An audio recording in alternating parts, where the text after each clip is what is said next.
In our last episode, we spent Christmas in the islands and won a drag race along the way. This time around, we head back to the islands for New Year's, and then after the festivities, get ready to spend a few days at sea.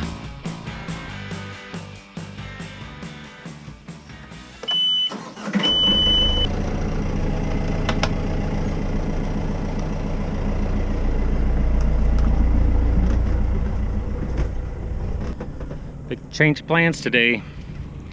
Thought we were going to be in La Paz for a while, celebrating New Year's, but we're not. We're here for a couple of days, got a bunch of provisions, and now we're out of here. We're going to celebrate New Year's up in the islands. We'll hang out for a couple of days, have some fun, and then looks like there's a pretty good weather window for us to cross the sea and start making our way to the mainland. This might be the last time we're ever in La Paz. Good riddance, Velcro City. Actually, La Paz is a pretty great spot, but we are definitely ready to move on.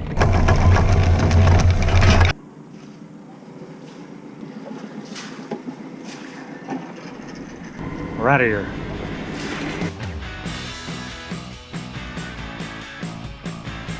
After a few hours of easy motoring through flat, calm seas, we made it to this place, Ensenada del Candeleros.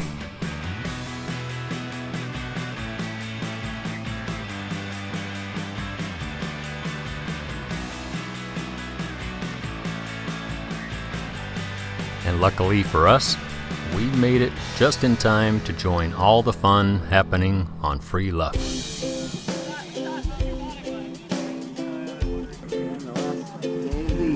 2018 going down, no, 2017's going down fast. Okay, let's see it. Are you going to do a handstand into a back forward flip? I'm actually going to do a cannonball.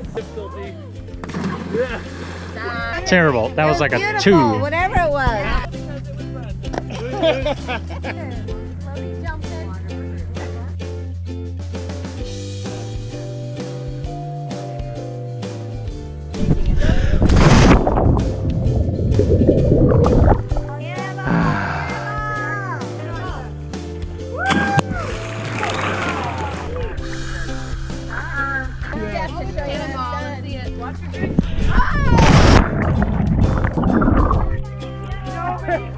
Nobody likes to show up. After a highly successful cannonball competition, the two catamarans, Free Luff and She's No Lady, rafted up to make the perfect New Year's party platform. And it just so happened that that party platform was in just about the perfect place.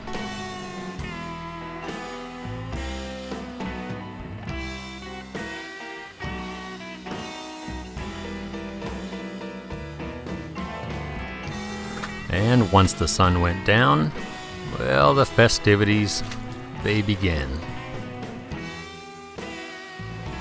With food fit for a king, and some great friends around, as you might guess, things sometimes got a little out of hand.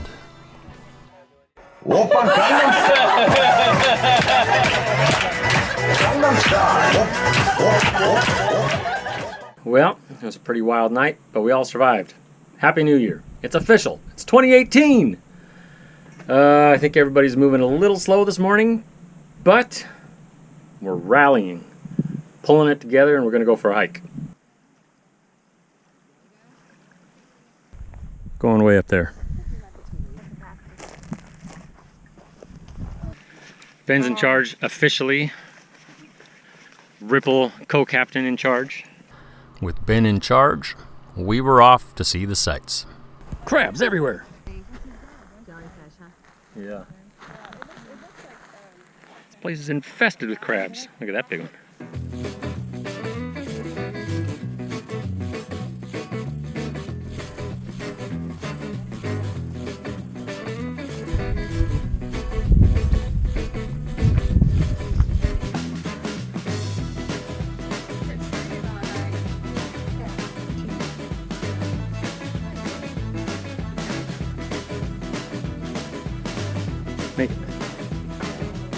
Nice shot.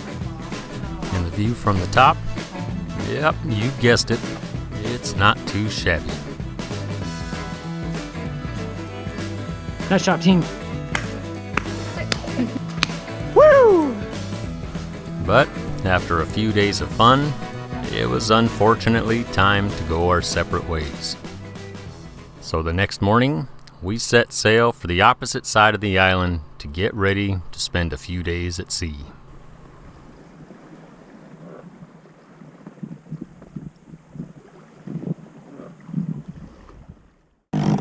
Gotta do all the work.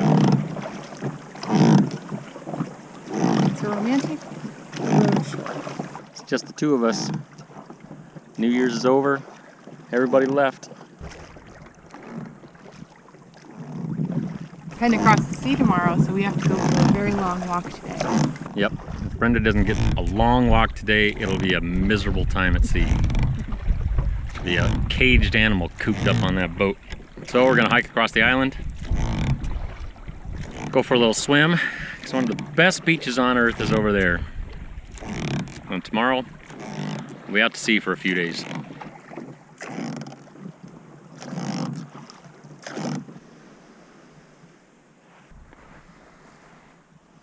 And we're off.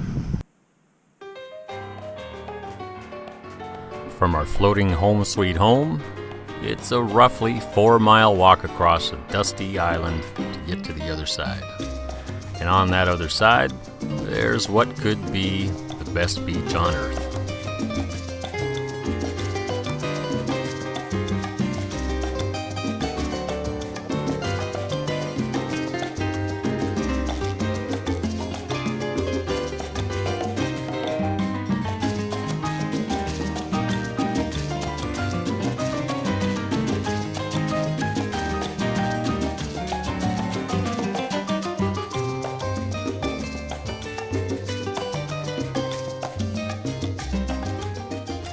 And after roughly 4 miles of meandering through a sun-drenched inferno of a landscape, We made it!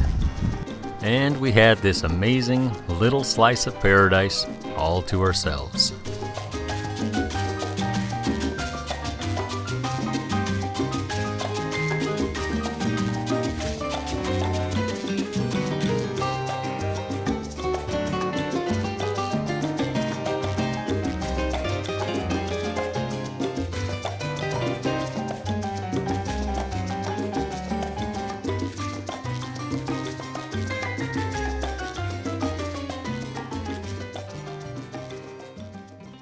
All right, tomorrow's going to be a big day for us. We're leaving the Sea of Cortez behind and heading to a little place called Isla Isabel. There's been quite a few places on our list of must-sees during our time in Mexico. The Sea of Cortez was one, and specifically a few anchorages here.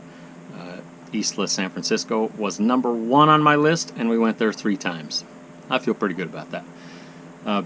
But beyond that, the Sea of Cortez in general was a must-see. But now, it's time for us to move on. And another spot that was really high on our list is this Isla Isabel. We've already tried to stop there twice, but it didn't work out due to weather. So, tomorrow, we're going to make attempt number 3.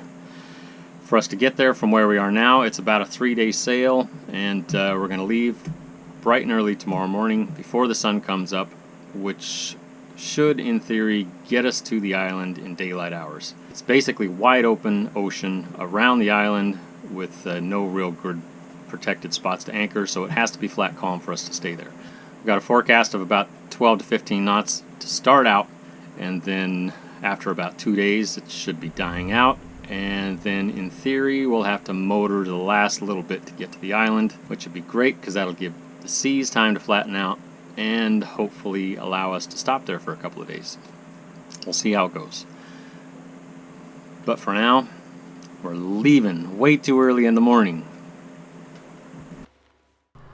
The next morning, well before the break of day, we were off to spend some time at sea. And with quite a bit more wind than was forecast, we set sail and attempt to break our 24-hour world speed record. But that's a story for next time. Thanks for watching.